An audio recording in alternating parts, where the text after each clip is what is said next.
All right, thanks for checking out another episode of the Thunder Underground podcast. My name is Trent. My name is Jason. And we've got a great episode for you this time. We've got an interview with the band Scattered Hamlet.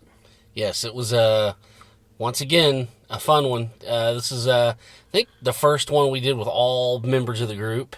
Yes. And it was, they were more than happy to, they were in good spirits and more than happy to talk to us. So I think you guys will really enjoy this one. Yeah, all 5 members of them. So we talk about everything from the album they're working on to touring to even wrestling and fishing. That's right. Yeah. Covering it all. Yeah. But before we get into that, we want to play a song for you. We've been playing music the last few episodes, and we've got a great independent band out of Los Angeles called Death Division, which even though they're independent, you might have heard the name if you're into rock and metal, because these guys were on Gigantour a couple years ago with Megadeth and Disturbed, or not Disturbed, was it Device? Device, yeah. Newstead, Black Label Society. Right. And they feature a couple guys that were in, other notable bands. Like the bass player was in Hell Yeah and Danzig and Nothing Face. The drummer was in Morbid Angel and Nile and I think Hate Eternal. Okay. So they've got some good street cred behind them for sure. Sounds like it. Yeah. And this song that we're going to play right now is called I've Had Enough.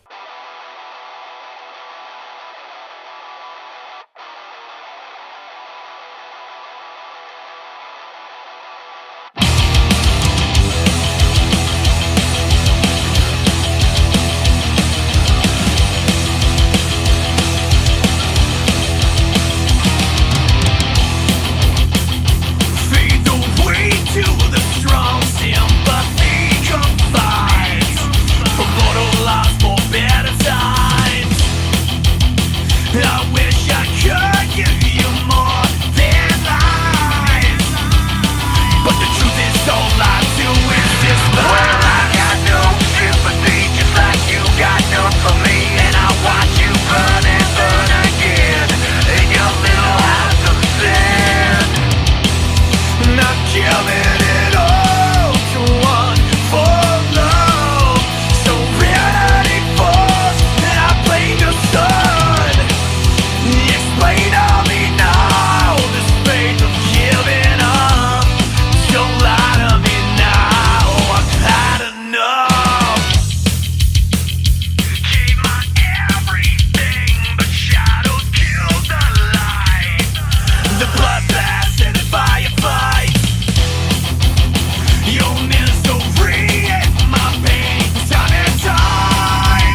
All right, once again, that was I've Had Enough by Death Division from Los Angeles, California.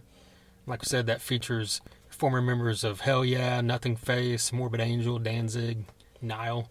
Kind of, a nice gamut there of styles. And if you're into bands like Hell Yeah, Nothing Face, that kind of thing, I'm pretty sure you will have dug what you just heard. Yeah. It's to me, it sounds, along those lines, maybe a little heavier. That song's had a good drive to it, so we're glad to play it for you guys. Again, check out Death Division, and they actually played here in Tulsa a few months ago at Downtown Lounge, which is where we went to interview Scattered Hamlet and see them at Downtown Lounge. So shout out to them. And but before we get into all this Scattered Hamlet goodness, we wanted to talk about a few new releases, I think, right? Yeah, I wanted to talk about, we can start it with Slayer, because it's Slayer. There you go. Right? And we haven't talked about this yet, and it's been out a few weeks now. Yeah, we kind of, we've heard it, and we've known about it, obviously, but we just haven't got a chance to really go over it until now, so let's jump into it. Yeah, I guess first off, I want to say that my, leading up to this, I was always in this weird apprehensive kind of, how is this going to play out? Yeah. Without Jeff Hanneman. Because as we are as with any Slayer fan, we all love Jeff Hanneman. Definitely. We definitely miss the guy, and we're sad that he's gone, but he was a huge contributor to the writing process. And anyone that knows Slayer or knows anything about metal knows this guy wrote some of the greatest and most well-known songs in the history of heavy metal. That's right. So how do you do your first album without him and make it up to the standard of what people expect from you? I know it's a daunting task, and one that, from what I understand, was taken on primarily by Kerry King.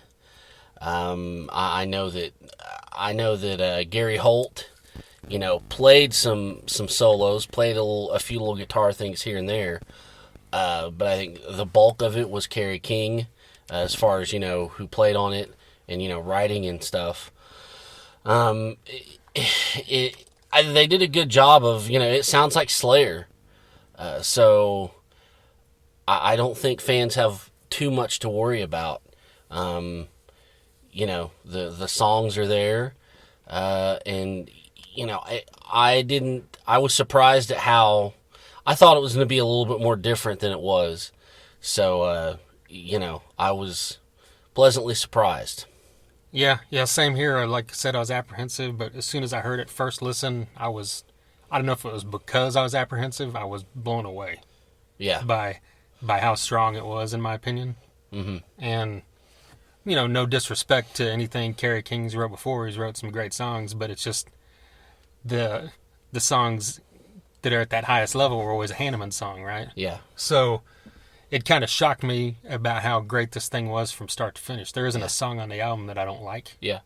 And it's kind of, the majority of it, is your standard Slayer pounding in your face, speed thrash metal stuff, but there's a few songs that have that kind of slower haunting thing that their earlier stuff did, that I know you've mentioned before you're a huge fan of. I dig that stuff. And there's, some clean guitar in there on, was it The Stillness Comes, and is that the name of it? Sorry. I think that's... Or When the Stillness Comes. I think that's the first, if I'm not mistaken, if I am, by all means, anyone out there, please let me know. I think that was the first, if I heard right, it was an interview somewhere, I can't remember. That song was the first, clean, kind of arpeggiated kind of thing that Kerry King ever wrote. Yeah, I think he said that on Jericho's podcast. Okay. And he, because he mentioned that anything else in the past that was clean was always Hanneman playing it. So that's kind of cool and good to hear that. I mean, they haven't lost anything. Like I said, I didn't really expect them to lose anything. I just didn't expect it to be at a level where I could say I love this. Yeah. I just thought, hey, it's Slayer, it's cool, I like it. But yeah, no, I truly love this thing not as much as the greatest they've ever done, but I mean, it's up there. And yeah, if you're a Slayer fan, I wouldn't think there's anything about it that you wouldn't like. I don't know. Yeah, don't turn yourself off to it. I mean, it's crazy if you think about, Metallica without Hetfield or Iron Maiden without Steve Harris or something.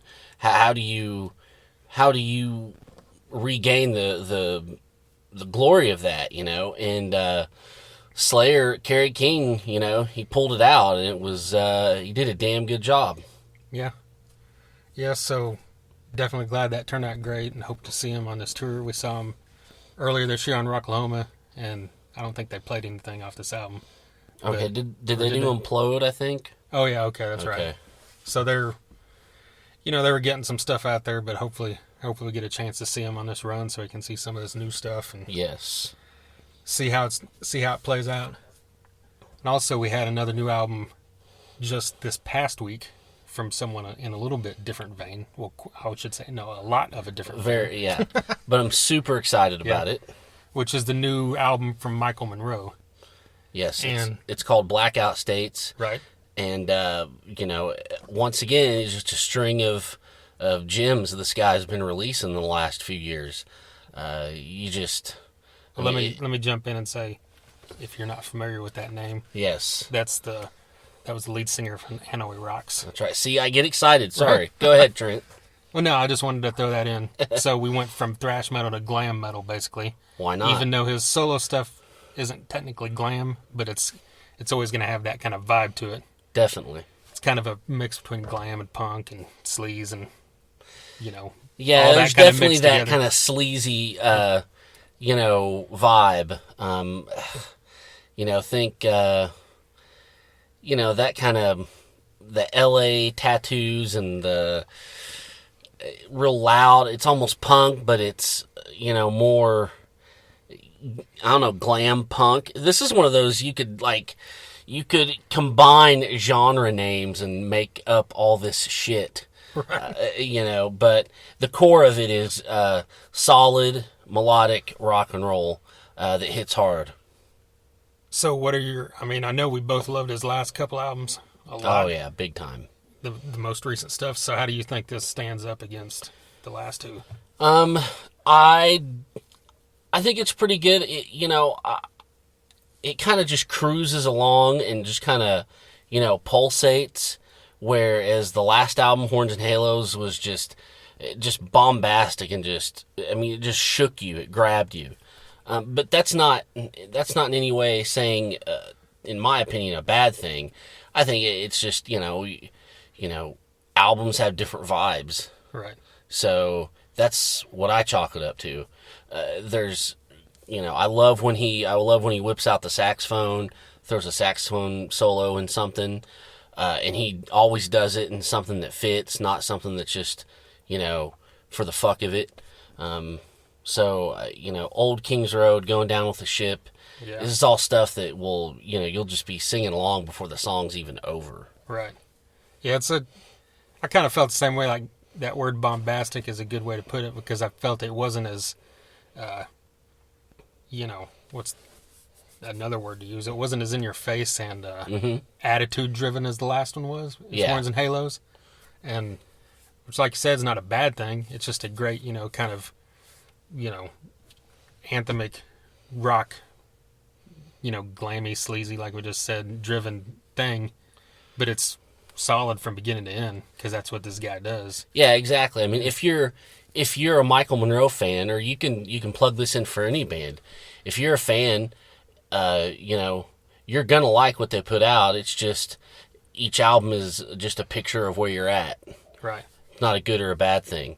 And this one was just had a different vibe, but it's still, nonetheless, it's still amazing. And this guy has always been criminally underrated. Oh, hugely, grossly underrated.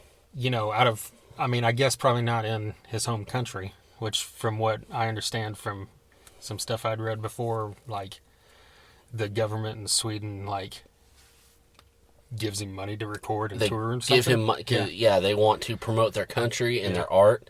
They give him money to tour other countries, which is amazing. He's a judge on The Voice Finland. Oh, really? I Yeah, didn't know he that. is. Yeah, Okay. the finished version of The Voice, he's one of the judges. Okay. That's how he is thought of in that country. And in America, his fame came from the early '80s. Yes. The Hanoi Rock stuff. Which is great and all, but all his solo stuff. I mean, he had some hits back then. I think with Dead Gel and Rock and Roll. Yeah, that's a Rock and great Roll song. and stuff like that. But I think from a personal standpoint, his solo stuff's always been a step higher for me, at least in to my ears and what I like. Okay. Even though I love the early stuff, but Yeah. it's just I don't know. Me, I love glam music, so there's nothing wrong with that band. I just love his solo stuff more. So. Nothing wrong with that at all. And he's just started announcing American tour dates for next year, so we're kind of hoping to get something in this area of the country. Yeah, we'll probably have to drive, and that's okay. I'll do it. Yeah, because he's one of the last guys on my concert bucket list. He's on our list, yes. So hopefully that'll come true. And if you're in New York or New Jersey, he's already announced dates for you guys, and Yeah. I'm sure there'll be West Coast dates as well. So Yeah, and if you don't go, then I don't know, you must be sniffing paint thinner or something. Right. Well, okay, now let's take another turn on musical styles Why not? and talk about Scattered Hamlet. Yes, let's do it. So this is a band that came onto our radar. We mentioned this in an interview at Rocklahoma. The first time we saw them was, I think, 4 years ago? Yeah, it's been a while And since they- the first time, yeah. I think they've played there every year since, and they were playing a stage in the campground, and it was the last night. It was Sunday night, and it was like at 1 or 2 in the morning. Yeah. So it was literally like, I don't remember who, but someone came over and said, hey, let's go see this band over here. And I'm like, I didn't want to go because I was just burnt out at that point, I think. I'm like, look, I just want to hang out. I've been here 4 or 5 days. I've seen enough bands. I've seen everything I want to. And I'm like, no, just come on, let's go. We did it. And thank God, because, we've never regretted it. That's right. We might not be here right now talking about them if we hadn't gone over there. Yeah, so we saw that, loved what we saw. Next year, they were there again. We saw it again, and they've kind of, they had lineup changes since then, and took a little shift and everything. But the sound's there, and Yeah, and every year they play, they seem to get a little bit bigger and more people coming to check them out. yeah, So they've definitely grown. yeah, they've got, like I said, bigger crowds every year, and I know they tour the country like more than a lot of bands in their position do. Yes. They've got a couple indie releases out. They're touring the country. I know they've done 2 runs this year that were about a month long, where they cover everything from, the whole country, East Coast to West Coast, Yes. and everything in between. And so they're a band that's out there. You've got the chance to see them. You can pick up their albums online. That's right. Buy their stuff, listen to them on, stream them on Spotify, find out if you like it. It's kind of a southern tinged metal thing Yeah. that they mix a lot of elements, everything from, the harder edge stuff like a Motorhead to the southern sounding metal. And there's even some, a lot of melody in there as well. So Yeah. it all works out and plays well. And it's just a good fun band to see live too. Oh, yeah, without a doubt. Yeah, they put on a show, even if it's a tiny club. Yeah. They've got a hype man, which, sounds crazy when you're speaking of metal and rock. But it works. Yeah, he does his job. He does it good. And like Adam Joad usually says live, here's, the best hype man since Flavor Flav. And there you go. So there's our shout out to Johnny T. Crash. Hell yeah. See, and with their brand of rock, which is, again, the Roadhouse Southern but heavy, if you love bands like, Black Label Society and, stuff like that, this is right up your alley. It's a little bit, to me, it's just a little bit more Southern tinged. But for me, in my taste, I like that. And I think having a hype man works in that kind of metal subgenre. I don't know if you could do that with thrash or something. Right. But when you're talking about, cracking open some beers and having a good time and, wanting to get wanting to get stupid out in the woods, I mean, this is a great way to do it, and it just adds to the look and the vibe of the whole band. And I think it's perfect for what they're doing. You're gonna get you're gonna get kegs on stage, all kinds of stuff, and it's just a good time. Yeah, imagine if Jesse James Dupree got on stage with Motorhead or Black Label Society. Yeah, that's a really good way to put it. And that those two worlds colliding kind of forms what this whole thing is. Yes, I think so. And I mean, that's really all you can say. You can check them out at scatteredhamlet.com. Check them out on Facebook. They're real active on there. They're always posting. They're responding to people. Great band. Treat their fans well. They're out there as far as at the live shows as well. Yes. Real personable dudes.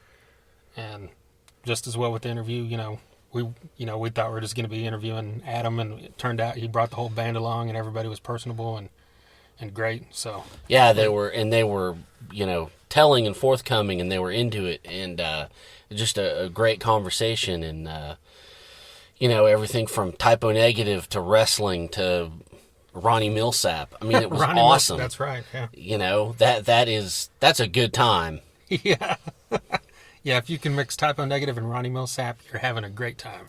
Goddamn right. There's nothing going wrong if that's happening. Well, with all that being said, I think let's just go ahead and get into this thing. Yeah. Sit back and check it out, you guys.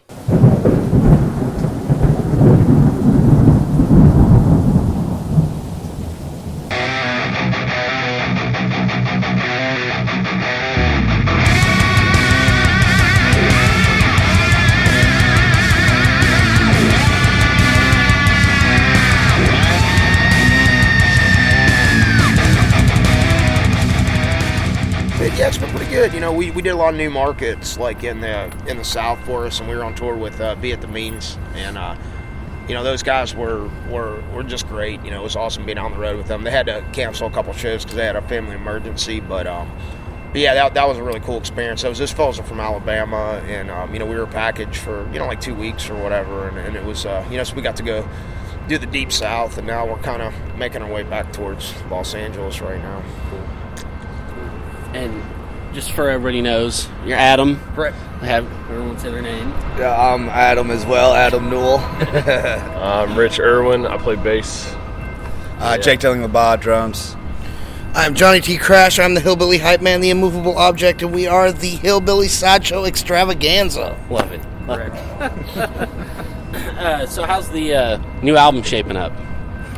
Yeah, amazing. Yeah, it's been a Jay and Jake, the producers that put this one together, they spared no expenses. They took us to the same place like Lamb of God. Motorhead just recorded their new album, and they really, if it sucks, it's our fault, because they gave us access to everything we could possibly want to record an album, and everything's done except I have to go home after a tour and put vocals on it, so I think they're going to come out to me, so they're going to come out into hillbilly country, and we're going to finish the vocals up there strong, and then probably out sometime next year after we figure out. January, February, something like that. It's shaping up really well, though. It's definitely it's a step forward from the first record for sure. It's a little more serious, probably a little heavier. A little more to the point, I guess. It's good representation of what's going on with us right now. Absolutely. So we're very, very excited about it. That was my next kind of question, because It's All Right With Me is one of my favorite songs on the last one, and with the piano and the harmonica and stuff, and that's kind of ballsy for a lot of heavy bearded guys to do, and I love that variety. Is there anything like that going on this new one? There's definitely some harmonica on the new record. Dobro, harmonica. There's piano. Dobro, piano, organ. Not heavily on the record, but still on there. That we're definitely using. So there's still those elements are still there, because we don't want to lose those type of elements, and we love that stuff. So. There's a lot more cowbell. Yeah, there is cowbell. Yeah. So don't you worry, the musicianship is there. We've done a lot of crazy things, like especially guitar wise. I mean, we kind of it's going to sound if I describe it, you're going to be like, what the fuck are you guys thinking? But like, it actually makes sense when y'all put it in context. But we kind of we channeled some of our favorite guitar heroes from probably 1969 to the fucking present. And it was just and it was a lot of fun in the studio. We're like, okay, now it's time to do do some Skinnerd things. So we do the Skinnerd way, and it'd be like, okay, now we got to do a Tom Morello thing. So it was kind of. It works, like it doesn't sound like it should, but we really got to kind of give a lot of nods, because we're music fans first, so it's been kind of put it together in our own sort of way. Well, I've got a question for you. Yes, sir. Well, I guess it would be for you, but my question is, where did this idea come from? Was this the Hype Man idea? Was that you came to them with it, or did they come to you with it? Joad has always wanted his own Hype Man. We're very influenced by James Brown, my Public Enemy. Yeah, it's true. More Stay in the Time. More Stay in the They Time. all had Hype Man, You've got to be there to put the cape. The over Hillbilly Bobby Bird. Yep. We've done the cape before. We've actually done the cape from move that. live before a few times. Yeah, that's a thing that's happened. But we use the "Don't Tread on Me" flag. It actually says "Don't fuck with me." It says "Don't fuck with me." Yeah, so it's a little bit. Yeah. Yeah, it's the. But that the whole Hype Man thing came kind of organically. It was it was no one brought it to each other. It was just kind of it's this thing that just kind of evolved over time. We just gave him a mic one night. Yeah, one night he had some whiskey and we gave him a mic and then and here we are now. Yeah, it's going on the third year now. So yeah, and it's and it's probably about 60% of people have what the fuck is happening, and then the other people dig it, so we just kind of like, well, but we've been getting into this thing where, when we go to different towns, like it'll probably happen tonight, I know it's going to happen in Texas, where we call up like our friends that are in other bands, and getting them on stage to do stuff with us, so like we're trying to make like each show that folks come to just a little different, so it's kind of, if you never know, like who we're going to, bring up there, who's going to be part of the Hillbilly show here, and it's been kind of... We want to channel. We ended up having a lot of friends and bands, and we're just like, we should just, when we're in a new town, kind of. It's an idea I stole from Springsteen. Actually, he does that a lot. And, we want to kind of do it. Now he has probably more high-end guests. He knows a few other people than we do. Jackson Brown and Mike Ness have not called us yet to appear on stage, but I feel it's around the corner. But I feel Sprout will be on stage tonight. I feel Sprout will probably that'll be so. Yeah, so we did a podcast with him a few weeks ago. So that's awesome. Cool. He'll probably be on stage tonight. Right. He won't sing White Trash with us yet, though. He'll do Outlaw Anthem. Yeah, White Trash is a new song. As soon as we start that, he's like, y'all, no. He's like, I'm going to the bar. That's y'all's thing. But one day we're going to get him to do White Trash. It's going to be incredible. Looks like whenever Jackal does Just Like a Negro. Yep. Yes. With, brings up what's his name? From Run DMC. Yeah. Yes. Yeah. The Reverend Run. Yeah, I think the first time you guys came on our radar was before you were there. It was like 4. It was Rocklahoma, like 3 or 4. 4 Oklahoma. Yeah. Okay, yeah, The that was a stage while. was facing the other way at Camp Uh-huh. Jagger. Yep. Yeah, I remember that. Yeah, that was early on. We were still kind of, me and Jake were there. We still were kind of, getting our touring lineup together, because that, tour we had our buddy, Eric Kluber was filling in from. He was from like Gypsy Hawk and White Wizard and a couple stuff. bands. Yeah, But so he filled in for many tours. It wasn't. Yeah, it was me and Joad were there, and and these. And the other guys kind of. But yeah, that it was like 2012, I think. That Rocklahoma. Yeah, that was.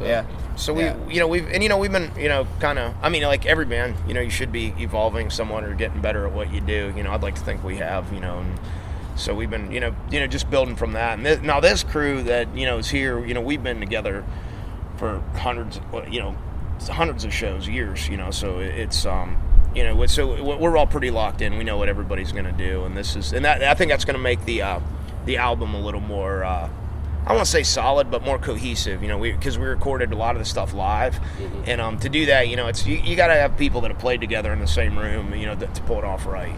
That's. Yeah, you said hundreds of shows, and I think you guys tour a lot more than bands as young as you guys, I think, which is pretty impressive. Yeah. I mean, I don't know have you seen it open? Oh yeah. It's the only thing. Like we've gotten very few. one of the weird things about us is, a lot of bands, they go out on tour, they get on, a national package like right away, and they start going out. We never did it that way. We went on one national tour package, and we drew as many people as the national act did in that one, and that's not a slam or anything. It was just that particular person we went out with. And then, since then, we never, we submit for them all the time, and people, are passing it up, and we're like, well, fuck it, we'll just go do it then. It's like, if we're not going to sit around and wait, for fucking, someone to call us up, and when they do, we'll be ready. But for right now, we just got to keep, doing what we're doing, and just fucking touring. That's how it works. Well, yeah, it's that grind that's going to pay off. Yeah, it's looking at the big picture. Not every show's awesome. Especially when you go to a new town. But this tour has been really, in the last couple actually, it's been kind of humbling because now we're showing up, and even if there's only like a small cluster of the crowd that's there to see you, and they can sing all your songs, and they know what you're doing, and they understand it. It's pretty cool. It makes it when you are half asleep and you crawl out of the fucking van, haven't changed your clothes yet and shit. To see that there's people there that know what you do. Like you just said, you liked It's All Right With Me. So I mean, it's cool to hear people, get meet them, not just on Facebook, to actually hear, them tell you about the music and stuff. And yeah, for sure. We spend a lot of time on the road, but it makes a difference. I mean, it's the biggest thing for us. I mean, we're excited to get the new record out and take this to the next phase. But what we've been doing for the past couple of years, just touring as much as we do, it helps, and it makes a difference. It's tough, but you got you can over tour too. You can over tour, and that's the thing too. Yeah, we try and not be on the road so much that people won't. I mean, people be like, I'll come check them out next time they come through. Yeah. They know so I mean, there's a balance, but yeah, we spend a lot of time on the road, and we love it. But it's definitely progress all the time. Yeah. Well, undoubtedly. We've seen you guys at Rocklahoma, like we said, but I'm really looking forward to seeing you guys in the little tiny club. Yeah. And you guys have been here a couple of times. You guys have a pretty good relationship with this place. Oh yeah. I love Downtown Lounge. I think it's awesome. It's one of our favorite places. Yeah. Jake's our man. And the owner Jake. Yeah, he takes good care of us. We've been here many times. I actually have his father's motorcycle patch from his. Jake's Native American. His dad was in a Native American biker club, and I don't know, probably like I would say in the 60s or 70s. But Jake's given me a patch. So if you look at my vest, I actually have his dad's patch on my vest. Yeah, the last tour was actually about 6 weeks long, and we played here twice on that tour. Wow. At the start of the tour, and at the beginning and the end. Yeah, so we love this place. Yeah, we love Downtown Lounge a lot. Yeah, it's pretty good. So the beer keg. There's two. There's two beer kegs. There's two beer kegs now. Beer kegs, sorry. All right. Yeah. Right, you've got one too, right? Yeah, of course. Have either of you ever dropped it on your foot or anything? I don't even drop that thing on a cable. Yeah, strangely enough, we've never fallen off a beer keg. We've never really dropped one wrong. It's never rolled. It's never caused mass chaos. And I mean, I feel we're flirting with disaster. Well, they're professional beer keggers. Yeah, which not a lot of people are, but in our case, that's a term. That's a term that exists. Actually, that Rocklahoma you were at was the first one I ever stood on the beer keg. Nice. That was a total accident during that show because we just had it on stage.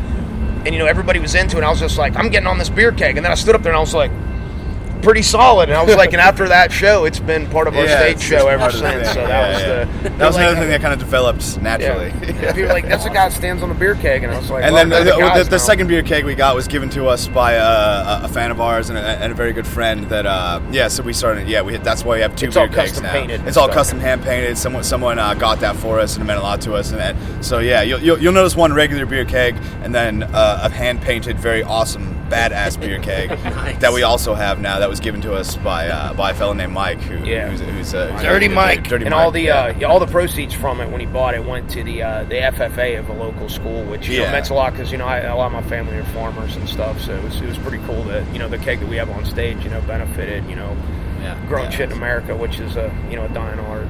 That's important to us. So if you guys ever get bigger, you're gonna have to get some of those mini beer kegs and slap your logo on them and sell them at the merch table. That's an idea. Yeah, that's an idea for sure. Yeah, that could be pretty epic, actually. I mean, we do have a lot of merch, but that's definitely another idea right there. We actually were at the Jim Beam distillery, and we were eyeing up a Jim Beam barrel, but they're far too heavy, even when they're empty. Like we were, because they had one for sale there, and we're all like looking at each other, and we're like picking it up, and we're like, nah, there's no way we can fit that in the trailer. Maybe we can get a barrel on stage. It's like this high, we're like, all right, well, it's heavy, man. I don't want to lift that. They told us that if we were able to lift out a full one from the warehouse, that we could take it with us. But then they informed us that they lied and that we wouldn't be allowed. As soon as we were trying in the Yeah, warehouse, 'cause we were gonna we're try. like, all right, let's do this. We were going to try and we're lift in an the- entire barrel of beam, but They're they like, wouldn't let us do that. These guys aren't fucking around. Yeah, no. Now. Because we're doing it, they were like, it's like 500 pounds. I'm like adding up. I was Well, like, yeah, we got this. we We can can all each carry at 100 least carry pounds. I'm 100 like, you know, pounds. so we were already eyeing it up. Like we're in there, like getting underneath it and stuff. And like the tour lady's like, no. I was kidding. Like, I was kidding. We're like, well, you said it. Well, so don't say this stuff because we're gonna try to Really make gotta that watch your mouth when you talk to us. Yeah, We take our shit very seriously. seriously. Yeah. in fact. Are you all whiskey guys or any beer Pretty guys? much. Well, We're all whiskey. beer, bourbon, whiskey. That's pretty much. No same. whiskey with flavors in it. I'm not liking that trend right now. I mean, I will. If you give me whiskey with flavors in it, I will still drink it. Yeah, I'll bitch about it. I don't necessarily We want might call it. you a jabroni over it. Yeah, we might. But don't be bringing this Fireball bullshit up here, whatever. But I I will drink it. Yes, Yeah. thank you. Finally. Yeah. We actually got, the lady Yeah. told us, as soon as they add shit flavors to it's no longer a bourbon. It's not bourbon anymore. Yeah, because it doesn't yeah. meet the criteria of bourbon. Yeah. So it only will say like. So if you look at like Jim Beam, we toured the distillery. Apple. So like Yeah, we Apple, went there that yesterday. means We're it's- very it's- educated in Jim It's Beam. bourbon infused. Then Or they they- can't call it bourbon because it doesn't meet the criteria of bourbon anymore. Yeah. So yeah. So next time someone gives you serious something to be business. like, this ain't even real bourbon. No. And then drink it, but you still drink it. pass Don't the waste it. shot, I mean, yeah. that's ridiculous. You know, they've got that on YouTube. They hook the camera up to the bottle of Fireball and watch it pass around. And I'm thinking, I just want to see that thing go down the toilet. I don't want to drink that shit. I mean, I understand that. Like they said, they sell a lot of that, like kind of flavored stuff. It's Well, mostly, yeah, we you know, asked the people. Yeah, Joad did. He Yeah, asked the I people asked he asked the tour. He was like, "Well, could we talk to the representatives who make the flavored whiskeys and make them stop?" And she's like, "Well, they make a lot of money doing that, so they're probably not going to listen to you." I was like, "Well, fair enough, okay, but still, it sucks." absolutely. Well, looking at your shirt, I know at least you said jabroni, so I know at least a couple of you guys are wrestling fans. You just opened up a can. Yeah, you just be opened up careful a you the just opened direction up a you're can of in. know whoop what ass. you're getting into with this guy. You just Did you see his? I got Macho yeah, Man because right of Macho here. Man right there. We actually got that right here at this tattoo Yeah. shop. that Yeah, Jacob- actually, right Yeah. next door. Yeah. Yeah, Brando did that Brando to did me. his Macho Man tattoo. Probably about a year ago. Yeah. Yes, we're humongous wrestling Yeah, I'm gonna be fans. getting an Ultimate All Warrior five of us. mask on the back. I'll be getting a Stone Cold Awesome. Steve Austin tattoo. Yeah. In the future, that's gonna happen. Yeah, So we're what besides Macho Man, Stone Cold, who's the Seth Rollins is favorite? the greatest wrestler right now. Dean Ambrose is my favorite So we wrestler. get it. Dean of all Ambrose. time or right now? Oh, right Just now. but right We're now, talking of all time, Stone Cold Steve Austin is my favorite wrestler of all time. Yeah, all time. No, Yeah, no doubt. That's In a my- different for question. me. But right I mean, now, all favorite I gotta wrestlers. go with The Rock. Sorry. Fair enough. No, I mean that's fair. I get it. he's got great Everyone's got their mics. faves. He's got great Yeah, mic I mean, skills. probably all five of us have different favorite wrestlers. Yeah. Yeah. Of all time. The Iron All Sheik time. too. We actually have a tribute to the Iron Sheik on the new album. So That's true. we've been trying to contact his people to give us a quote for it, but we haven't really been successful. They will with not that get yet. back He to did us. actually share my No Jabronis tattoo on the internet. Yeah, but he said it was his. Yeah. Man. He Yeah. saw it, man. He was like, Yeah. "Hey, I don't so, know if you noticed. we're but calling it's him like out. lighter than Yeah. the Iron Sheik. Yeah. About 8 shades. yeah. Do you ever get Luke Harper comments from people? Actually, the funny thing is, considering the look of the band, we don't get very Yeah, very that's much a good Wyatt point, family or Luke Harper. We absolutely could. I mean, Yeah. we really. I mean, here's the deal. I mean, we definitely like to do something with the WWE one day, but we'd just be happy to be in Juggalo wrestling. Honestly, like we're not shooting for the roof, man. We just as long love as we wrestling, can, man. yeah. We just love wrestling. Yeah. Like, actually, a fun fact: on Mondays we usually don't play, and then we usually get hotel rooms so we can watch Raw And drink 100 beers. and drink a lot of beer. That's usually our typical Monday on tour. Yeah, that's true. Yeah. Because and then when there's a Sunday pay-per-view, whoa, definitely got to watch that. Yeah, Jake, sometimes Jake and myself are actually going to be at Hell in a Cell. We got our tickets. Yeah, we're actually going to Hell in a Cell in a few weeks. Yeah. That's happening. Very excited about that. Yeah. So on a Monday night when I've got to go to bed at like 8 because I have to be up at like 4 for work, you guys are drinking beers in a hotel room somewhere. Absolutely, a lot of beer. 3 hours Damn of all Monday of Night you. Raw. Yes. On tour. Yeah, when we're on tour, typically we're Yeah. in a hotel room, a motel. Excuse me. I mean, I don't want to oversell it. It's a motel. Nothing wrong with that. Yeah, and we're watching Raw. And we're drinking beers, and then when if we're on tour and there's a pay-per-view, we'll also make sure to be in a motel so we have Wi-Fi. We can watch it on the network after the show. Yeah. We all have the network. Okay. Yes. And that's a blessing, I'm sure, especially on the road. $9.99. You know. Oh, it's $60. it's the best $10 I spend every month. Yeah, anything like that. Between that and satellite radio are probably the two best entertainment things that we buy on the. But definitely the network's definitely first. Yeah. Well, satellite radio. No, the network's first, man. Well, when I'm driving down the road, if I don't have fucking my 80s pop hits and shit to fucking rock out when I'm driving down the highway, we could have chaos. But, Shout out to Sirius Radio for playing so much Prince. Thank you. Yeah, they've been on a righteous Prince kick, and it's been pretty epic. This whole tour, we started out before we went to the studio. We watched Prince's live version of the version that actually went on the album of Purple Rain. Most of it was recorded live at a concert. We were watching some of the footage, and that fella's just on another planet. So since then, we've been watching. I just the other day, everybody was inside being social and shit, and for like a half hour, I sat in the vehicle and watched Kevin Smith talk about shooting the Prince documentary for a half hour on my phone. It was I just was cracking up out in the van. Like, people probably thought I was a crazy man out there, but so we're very much interested in. We don't feel that Prince would probably like us or anything that we do, but And if he did, he wouldn't tell us. Yeah. No, he would never We'd tell never us. find out. Well, if we said the F word, he'd get mad because that's what he yelled at Kevin Smith for, because these all. We would never fucking say fuck, though. Yeah. But I will say, though, that if his crew wants to challenge us to a game of basketball, he's going down. We got a team right here. Yeah, because CB's got the. Yeah. I feed CB the ball and stuff, and Prince might be able to ball on his high heels and his blouse. Well, and everything, he's like but- this tall. He's like 4 feet tall. Yeah, no, I but think I'm- he'd take it. I mean, yeah. I have no doubt. I'm ready. So Prince, if you are listening to this podcast, I don't know what you do in Prince land, but that's an open invitation. We'll come up with our 5 guys. 5 on 5. It's got to be 5 guys in his band, though. He can't just call up like LeBron James or somebody like that. That wouldn't be fair. So you could But probably if he- do that, and that's not. we wouldn't be able to make that happen. But Well, I got a question for this guy over here. Yeah. Because I saw your tattoo and your shirt. Yeah. It's one of my favorite fucking bands I'm a ever. huge Typo Negative Favorite fan. album. Talk about it. Just talk about it. Yeah, I've seen well, them live. it's hard for me to pick one, but I say I go through different ones, Yeah. But I'd say I've been listening to a lot of World Coming Down lately. That's, But I mean, they're all good, man. When I was a kid, I used to steal my brother's Bloody Kisses CD, and I would go in my room and lock the door and crank it. My mom would be like, "No, you can't listen to that."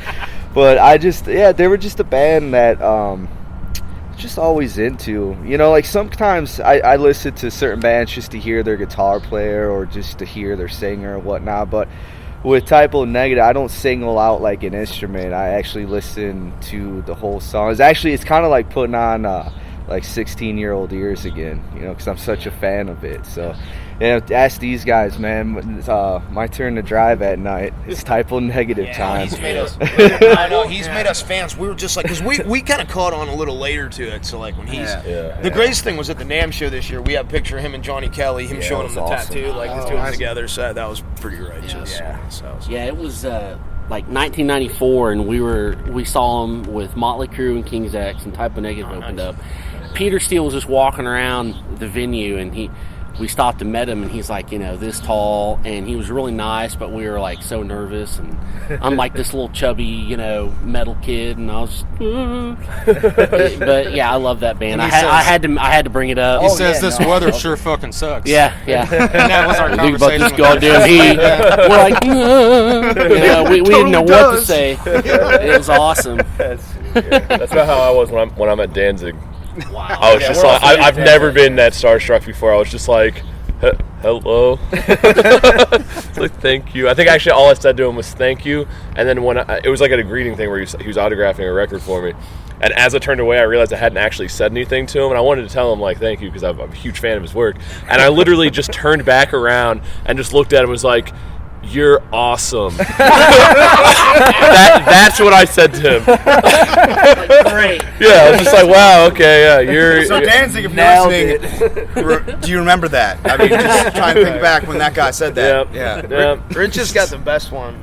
We'd go through this sometimes where he's like, he'll whisper and he'll be like, 16-year-old Rich is shitting his pants right now. And that's like our code word whenever like we're doing something for music, but like you're standing next to like, you know, somebody, you know, that you feel like you shouldn't be there because you're really just the kid that was, right. You know, like, yeah, like this year, like the NAMM show, I was up in the Dean booth and like, you know, we're sitting next to like fucking Rita and she's talking about like the dime bolts and she's like telling me about the different ones and stuff and I'm just like 16-year-old Adam shitting his pants right now, you know, and she's like, yeah, in my vault at home, and I'm just like, oh fuck, it's like, you know, and you're, you know, taking pictures and it's just, you know, at the end of the day we're fans, you know, so like it's like when shit like that happens, it's like act like you belong. You know? It's awesome. Yeah, it's what we do it for. It's what keeps us young. young. Yeah, absolutely, man. It's just, it's neat. You know, I think when people start losing track of that, like, you know, like Jabroni's bands, I'm not going to call any bands out, but like Jabroni bands that, you know, when you come up to them and they're like, and you're like, oh, who are your influencers? Like, well, you know, we're just doing things that no one else is doing before, you know. It was like they grew up in a fucking vacuum bubble and they just came up with every idea on their own and they're just like, and that's just, that always makes me laugh, you know, whenever they're telling me, and I'm just like, all right, you're going to suck. Well, yeah, 'cause usually if you say that, you're a jabroni and you haven't listened to music. Yeah, so. It was like, I asked this one kid, we were playing, and I, you know, I wouldn't remember the name, and I'm sure they're not even a band anymore, but like we were in Cleveland, Ohio one time, and I remember it was early on in our touring career, so it was at that time I was still excited about like everybody that you're meeting and stuff, and there was a younger guys, and he was in perfect Hot Topic gear, like he had everything, he had the contacts in, and he looked like fucking, I don't know, like a vampire, right? Like, but he was all there, and they were playing with us that day, and they were like the opening band. I was like, hey man, you know, like what kind of music do you play? And he's like, well, it's really hard to describe, man. And I'm like, all right, you know. When you know you're off to a bad hill. Yeah, and he's like, he goes, we sort of combine elements, and then like this list of just, I don't know what the fuck was happening. He goes, but you just watch it, it's gonna melt your face. And I was like, yeah. This is gonna be awful. And you know, and I was like, no, I want to see it. This guy's gonna melt my face with all these elements that he's bringing in with his sweet gear on, like, and like drums come in, they're off time, the bass player's somewhere else, like the guitar tone's very shitty, and like this guy takes the microphone, it was just a shit sandwich from like top to the bottom, you know, and you're just like, god damn, you know, it's kind of like when a chick tells you that she's a model, you know, like automatically you hold them to a higher standard. Like if you thought she was hot anyway, you just thought the chick was hot, right? But like the minute that she comes up to you and goes, well, I'm a model, now you're like in fucking like Giselle Bundchen territory or something, you know, like now I'm comparing you to somebody else. Now this guy that's gonna melt my face, it's like, well, I'm gonna see Rush tonight, you know, this is gonna be the new Black Sabbath. That's what I'm thinking. And you're like, and you're up there, and it's like, you know, their high school garage band, you know, basically. Yeah. So anyway, if you're a young band and someone comes up to you and asks you what you're gonna sound like, it's better not to oversell yourself. Yeah. It's better to undersell yourself and then impress people than to. Well, and also I think one of the things Joad is getting at is that we don't deny that we are heavily influenced from many things. Oh yeah, and we don't forget that. Well, yeah, you know? Yeah, because everyone's like, well, we don't like to be labeled. Fuck that. No, you know? we know where we come from, and we know what influences us and what makes our music what it is. You know, it's partly us, but it's mostly a lot of fucking bands that we listen to, and that's something that no one should deny, but a lot of people do, and they're jabronis. Absolutely. That's a fact. Yes. We roll a jabroni-free zone. Bam. Yeah, 24/7. We take them out with a quickness. Left and right. Town to town. Left and right. I want to say, like, the Rocklahoma Before Last, whenever Tom Keifer played. Yeah, he's one of my heroes. You had posted on Facebook this long rant about how he doesn't get the respect he deserves as a blues guitarist. Oh yeah, and I thought that was awesome because I've always been pissed off that he doesn't get the respect. Keifer's incredible. Yeah, as far as just being a musical genius. Well, one of my best experiences, like in music, was I got to do an artist-on-artist interview of Tom Keifer for a magazine before, like because I had posted so many times on Facebook. Someone finally hit me up and they were like, "Do you just want to do this interview of Tom Keifer, like from an artist perspective?" I'm like, "Yes, that needs to happen." So again, kind of like Rich was when he was talking to Danzig, like I have to call Tom Keifer on the phone, you know, and he doesn't sound anything like I thought he was going to sound. I'm like, "Hey, he's like, what magazine are they? I'm like, I'm Adam. I play in a band. We like your riffs. They're awesome.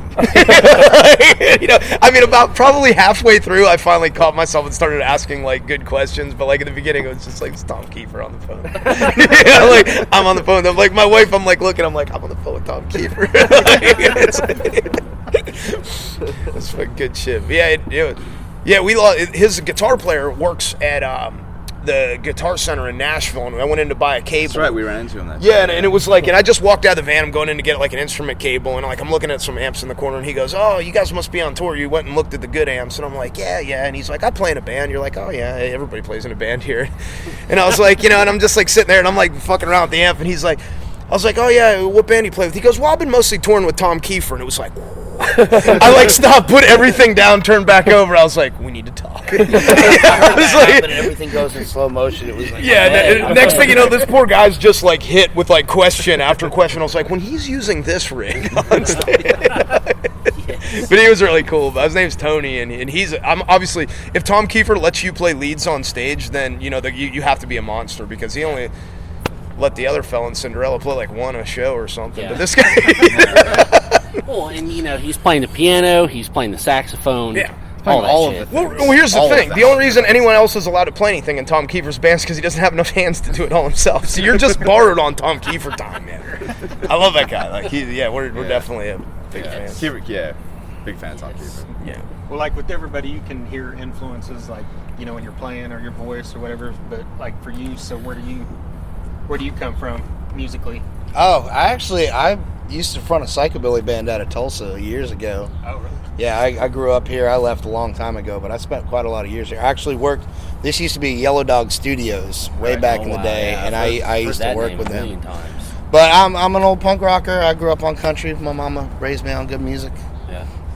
So jumping in with these guys, it was just natural. Yeah. Right. Yeah. Yeah, we listen to a lot of outlaw. We listen to a lot of outlaw country and stuff. Now I go into. You have to, I think. I mean, a lot of us too grew up like punk rock. Yeah, we've got a lot of we have, like all my tattoos are basically punk rock bands. Like a lot of us are old school punk rockers, and then influenced by outlaw country and a million other things. But we all kind of have a common base with a lot of the music that we listen to. Makes a difference, And I guess that's what ties us together a little bit. It's always driver rules, Driver picks the music, and with the exception of every once in a while when Joad plays Prime Country on Sirius Radio. Well, when I get Bill Big Devoe out, they start getting mad. But mostly no one ever plays any bad music in the van, except when Joad plays Prime Country. Except when you play like No Effects and the whiny jabroni punk music. Name the last time I played No Effects. Name the last time. I don't know. Exactly. Shut up. My wife loves that stuff. I grew up like on No Effects, Bad Religion, a lot of those. Like No Effects is what band I wouldn't listen to a lot anymore, but like still Bad Religion, Pennywise, a lot of those bands. Bad Religion Rancid has an awesome song they recorded for like Bad Religion albums. is my favorite band of all time ever. Yeah. Bad Religion. No Offense, Greg Graffin. When we met, we actually bonded over Bad Religion. The Misfits are actually quite a common. Three of us have Misfits tattoos. Yeah, that we can all sit around and agree on. The Misfits are a huge common thread throughout. I think it's funny, and I've heard this before. A lot of the punk rock kids from back in the day kind of evolved into being into outlaw country or old country. And I dig that, and like I get it because when I was a kid, that was all that was around was Waylon, Merle, that's it. Hank, Willie. That was it. That's the shit, man. And it's great stuff. I mean, it's definitely not punk rock as far as the musical style of it goes, but I mean, some of the attitudes. The attitude is a common thread. Like the attitude, the fuck you, I do what I want. Yeah, it's still there. The stuff that was going on music. in Nashville, at that time, to them guys, that was absolutely, sort of rebellion against, what was happening, at that time, and they just kind of created their own genre. So, we got obviously mad respect, and I mean for people grow up the way I did, I got a shotgun rifle and a four-wheel drive. I can skin bucks, run tri-lines, everything the fucking Hank Jr. song. Like that shit speaks to me. Like that's what we grew up doing. So it's. Have you guys had anybody come up to you that are mainly fans of like country or that kind of thing, Yeah. you said they dig what you do. Yeah, more than happens. Yeah. Sometimes they'll be like, we didn't know, but then they'll hear like there's a lot of reference to outlaw country in our like in the lyrics. Yeah, and Skeleton Dixie is just full of them. Like and there's some of them. 1, 2, and 3. Exactly. Oh yeah. And like the song Skeleton Dixie. Yeah, actually, Joad will tell you. yeah, it's pretty much all outlaw country. Yeah, there's references. some like there's Hank Jr.'s Outlaw Women. There's Smoky Mountain Rain. There's essentially it was basically the whole premise of that song was coming home to where like my grandma and everybody grew up in the kind of music out here. So like pretty much in every verse there's actually a reference to like a classic country song that made me think about coming home. So like I'll be home soon. That's So I mean, it's something we're heavily influenced by, and and a lot of country fans do respect what we do as well. I mean, I know we have some fans out there that don't like a lot of heavy music, but they do like us. Yeah. And I mean, it's one of the heavy influences for us is old outlaw country, and I mean that's just one of the common threads, I guess, that translates. So Smoky Mountain Rain, you're bringing some Milsap up in this man. motherfucker. That's it. Hell Yeah. Dig that shit. Hell yeah, you gotta go with that. That came on Prime Country the other day. I was like, yeah, that's the shit. Like we used to. I remember driving down to Morgantown, West Virginia.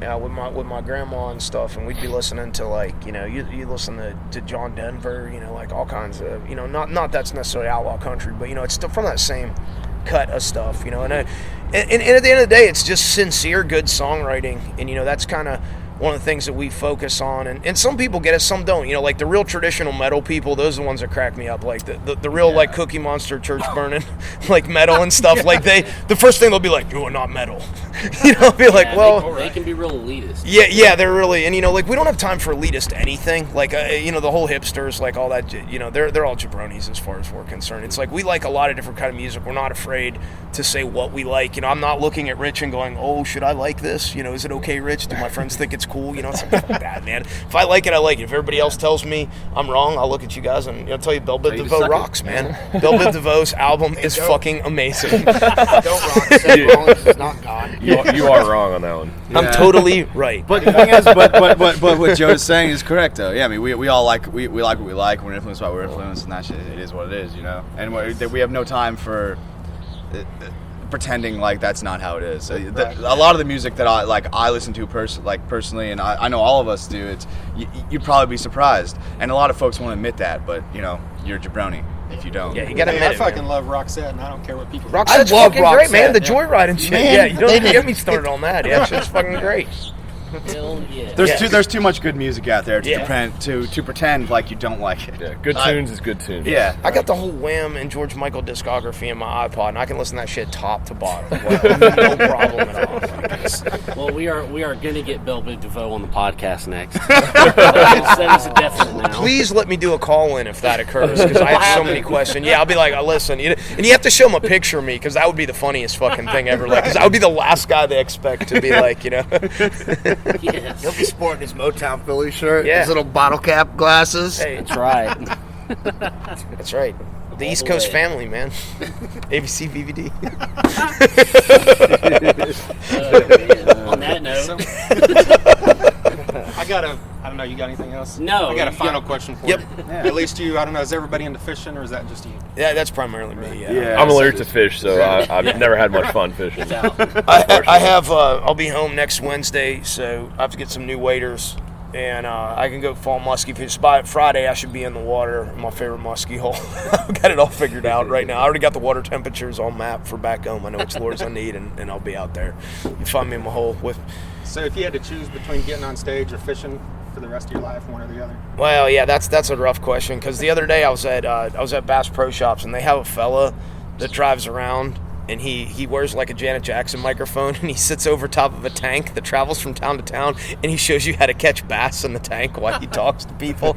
Like, I stopped in the parking lot, and I was like, Mindy, this is my wife, I was like, listen, if I ever stop touring in a band, I was like, this is my job. I'm gonna go to a tank. I'm gonna talk to the people. It's like, this would be the most incredible. But honestly, it's like to me, it's kind of one in this. It balances, because being on stage and stuff is a very loud, chaotic, energetic experience, and fishing's the exact opposite. It's like my quiet solitude time. Like when I go fishing, like I sit by myself. I'm in the I go as far fucking away from people as I can. I wear my fucking big single action 357 on my hips, so anybody who walks past me, they're like, just leave that guy alone. They just keep walking. That's all. I don't want to fucking talk to anybody. I just want to catch fish. And if some people I take, like Brother Randy Cooper, like when he comes in town, like some guys I'll take out like on my guided expeditions and stuff. That's about it. Can't be afraid to get wet. Can't be afraid to climb over a fucking mountain or a hill or something. We catch fucking fish, man. Have you ever been noodling? I know this guy did it a couple times. Did it once. Yeah, that's rough, man, for folks that count on their fingers and shit. Yeah. I mean, I know you can't, but like, I like to catch shit with the rod. Like that's a whole nother, era. Even these days, the older I get, like if I get a lure like caught underwater, like back when I was a kid, I'd be like, I'd like reach underneath there and stuff. Now I just pull out my buck knife, cut the line, and go back to Walmart and buy another lure. It's like older Adam Joad doesn't need to. I'm like, there's turtles and shit. I don't need to get bit. Nice. Right on. Well, we appreciate this, guys. Yeah, no, we appreciate y'all coming. Hope you guys stick around for the show. Yeah, we will, and have a good show. Yeah, it's gonna be good. Thank you for the interview and stuff, man. We appreciate it, guys. All right, there you go. That's our interview with all 5 members of Scattered Hamlet. Thanks again to all 5 of them for being willing to do that and being talkative and doing that thing, making it easy. Yeah, it was a joy. We did this right before their show at the Downtown Lounge here in Tulsa. They put on a great show, loud as hell. It was a good time. Have I said good time enough in this podcast? Again, thanks to Adam Joad and the guys in Scattered Hamlet. Thanks to the Downtown Lounge. It was a great night. Again, very grateful. Definitely. ScatteredHamlet.com, Scattered Hamlet on Facebook, at Scattered Hamlet on Twitter. They're on Instagram as well. They've got videos on YouTube. They got a video for their track Shelter off the last album. Which is a great song, by the way. Yeah. They even have a video for an earlier track off the first time. I can't remember what song it was, but it's a little different because I think it was before Adam had that full beard. So it's kind of cool to see if you're a big fan. The evolution of beards. Yes. But check us out online at thethunderunderground.com. Check us out on Facebook, on Twitter, on Instagram, on YouTube. We've got a YouTube channel. So far, we've just got one video up there, but it's a good one. It's an interview we did with the singer from Battlecross before their show at the Canes Ballroom in Tulsa. Exactly. And that was a great one as well. And right now, I am wearing the exact same shirt that we wore when we interviewed Kyle from Battlecross. Wow, that's a great... Isn't that amazing? A great bit of news to learn. Oh, man. We've also got... If this is the first time you're listening to us, get on our SoundCloud at just Thunder-Underground. We've got a lot of content up there. We just did an interview with Sid Falk, who was the former drummer for Overkill. It's a 2-parter. Yes. There's a lot of great stuff in there, kind of all over the place, as far as his past, his present, talking about Overkill, Paul Diano, his new band Infectus 13. Yep. We got to hang out with Joey Allen from Warrant. Yeah, that was great. And Blabbermouth just picked that story up. That's right. Let's throw that shout out to Blabbermouth. Blabbermouth, you guys fucking rule. Yeah. Everybody, we're coming for you. We are. So watch out. Did you shout out the Death Division Facebook? I did not. I think it's just Death Division. Search that. But their website is deathdivision.com. Awesome. Once again, that's a great song. Look them up on Reverb Nation as well, where the tracks are, and on YouTube as well. Right on. All right, once again, thethunderunderground.com, and we will talk to you next time. See you later.